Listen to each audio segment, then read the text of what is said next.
Hello and welcome back. Today we are going to be covering the different styles of selling within TCGPlayer. The way everyone has to start out is work their way through the 4 different levels, which are respectively referred to as level 1, 2, 3, and 4. As I like to call them, beginner, intermediate, advanced, and plus ultra. For these levels, starting out at level 1, you can only list up to 100 items. This ranges from the My Hero Academia to Pokemon, Yu-Gi-Oh, and Magic, the 3 most popular TCGs of the first generation, including the second generation of games like Flesh and Blood and MetaZoo.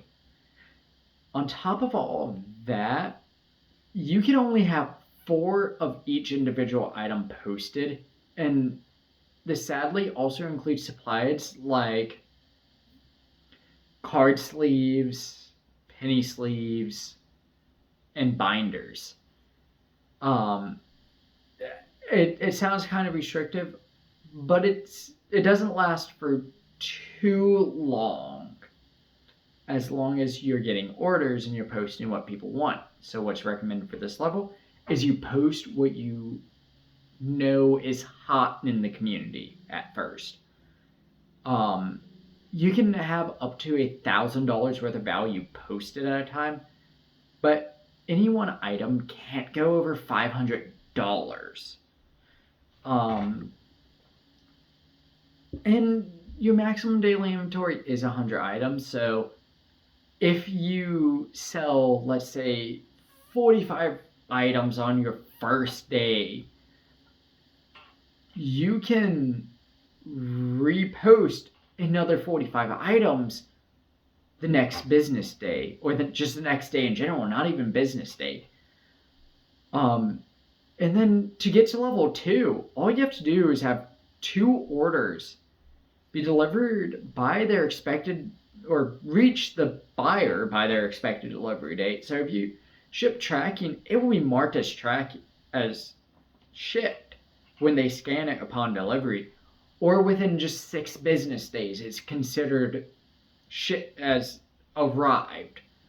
And you also have to have a minimum of an 80% feedback rating. Of course, it's always better to have higher, especially as you rise through the levels. You want to make sure you're always at that 100%. So my top recommendation as a level 1 seller is start out with new items that you open fresh from the pack for any card game. My recommendation, especially starting February 24th, 2022, is Pokemon, Magic, and Yu-Gi-Oh! If you know the hot items in those games people are looking for, post those first. For level 2, you can post up to a $500 limit, or not $500, but 500 item limit. And once again, if you have 4 products of a single item posted, it counts as 4 of your inventory space. I misspoke when I was telling level 1.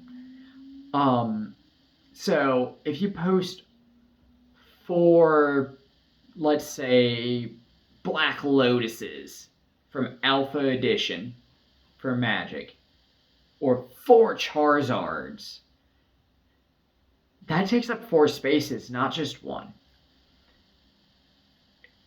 But you can post up to $5,000 worth of product now versus 100 at level 1, and you have a maximum inventory value of 1,000.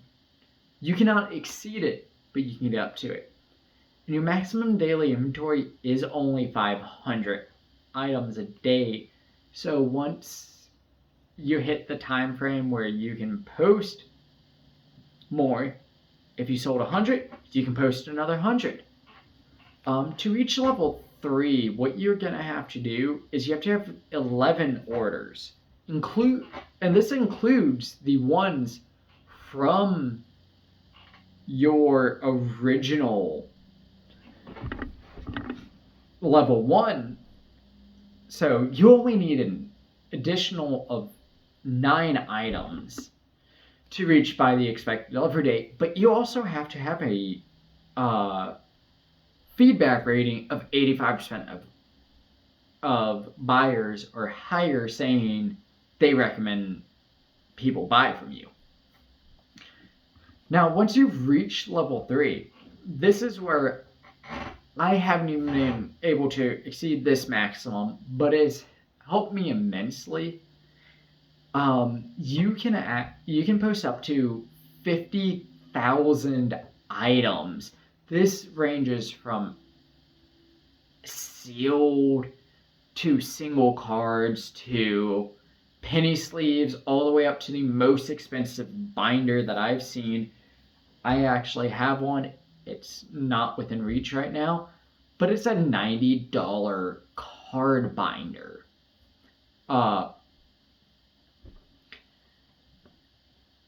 And same protocol stand, you post 4 items of the same, it counts as 4 items.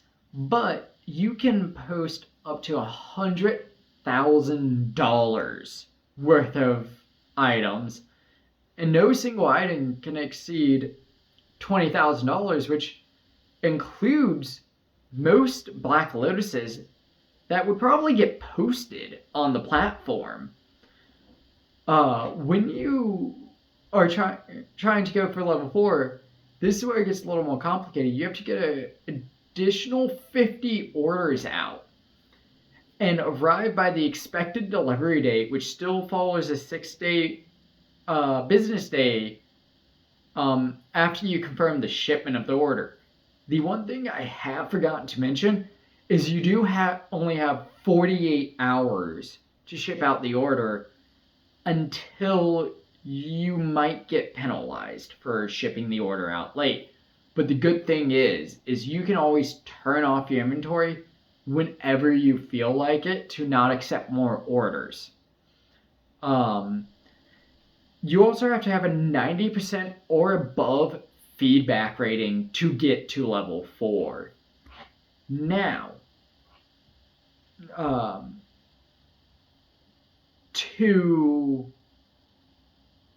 once you're at level 4, the only thing is really nothing, unless if you want to proceed through the TCGPlayer process of doing direct selling and all. You have an unlimited inventory. They don't give you a price value for a single item. So if for some reason you had an Alpha Edition Black Lotus, Gem Mint, you literally just pulled it out of the pack and all, and you want to charge $70,000, you can go ahead and charge $70,000 for that single Black Lotus. But you better hope that the seller receives it in the condition it is. Just because, or the buyer receives it in the condition it is, because if they don't, they might have some issues. And unless if it's shipped with tracking, you aren't guaranteed the protection from TCGPlayer at any level. But then again, there's not always a guarantee when you're shipping products. You also want to look at the value of the item.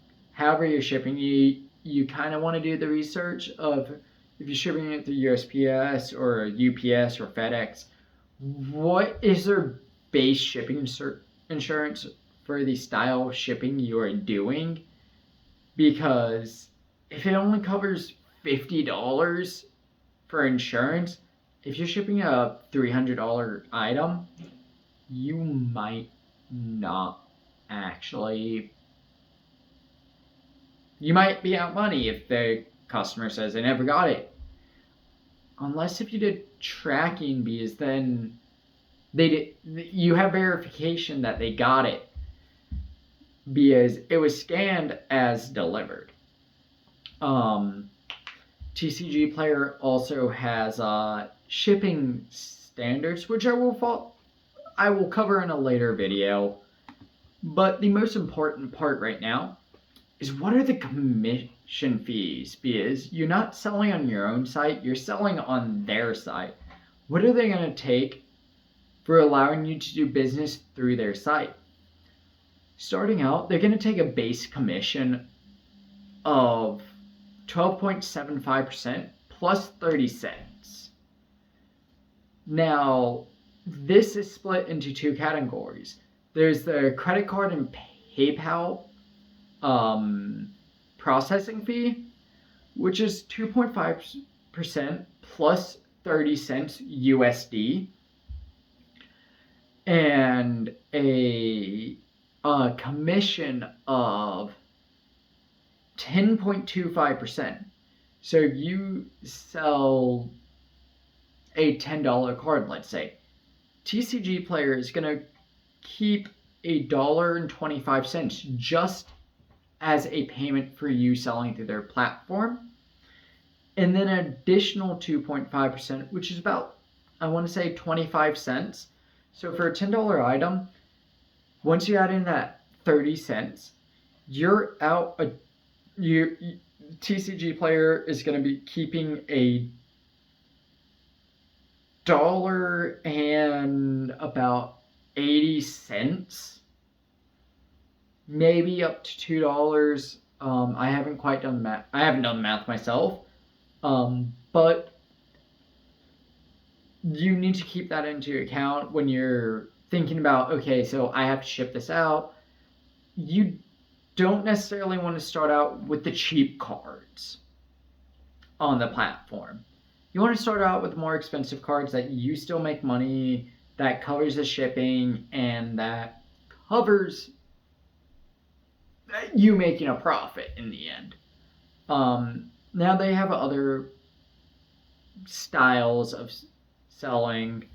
Like they have a program called Pro Sellers, which I am part of, which is where you get a website through them that someone can go to that site, they can order the cards directly from it. For instance, mine is Liliana's Legends, and it's a TCG shop. It can be accessed through my personal website, through a link that I installed on my website. So you can click on that, and you click on the bar, and it takes you straight to my TCG Pro Seller site. Now, if it sells through the marketplace, which is what you start out selling through, they actually take a higher percentage. So me personally, I'm actually losing more right now because I don't have people going through my TCG site directly. They take 9.25% for a commission fee and a 2.5% for what they call their pro fee, which is what gives you the site. And then they take their normal credit card transaction fee, which will never change, which is 2.25 plus 30 cents. This is actually, to me, I find it very acceptable because I get a full site through them. I didn't have to do a personal site. I kind of did it before I found out about this program. They have something called Crystal Commerce, which I'm not very comfortable talking about just because I don't know what it is. But then they have the direct seller program, which is where you are selling your cards, but they are shipping them out and you're sending them the replacements. Like I've said earlier in this video and in previous video, they are going to be introducing Yu-Gi-Oh! On the 24th of November 2022. This means that they ship the cards for you. You just get one invoice every 2 weeks, I want to say it's 2,000 cards, I think it is. I'm not quite sure. I've never hit that limit. But if you've sold $300 worth of product, you get an invoice. And you can get it Monday, Wednesday, and Friday, or you just get it like once a week, once every 2 weeks. Whenever you hit that $300 and 2,000 cards, or 2,000 cards, not and. And for the direct without pro and non-sync, it is only 8.95% plus the credit card and PayPal transaction fee of the 2.5 plus 30 cents. Now, for the direct seller program, if you have a pro account, it actually gets a little closer to the original commission for just the normal marketplace at 2.65 or 2.45, so like 0.2% higher or 0.3% higher. It's 8.95% marketplace fee, 2.5% pro fee, plus a credit card transaction fee of 2.25 plus 30 cents, which is what I do personally. I'm a direct seller. I have a pro account. It's you keep a little more money, and there's direct shipping replacement costs, which are calculated into when they calculate out the fees. They calculate out what you're going to have to pay them for shipping the cards.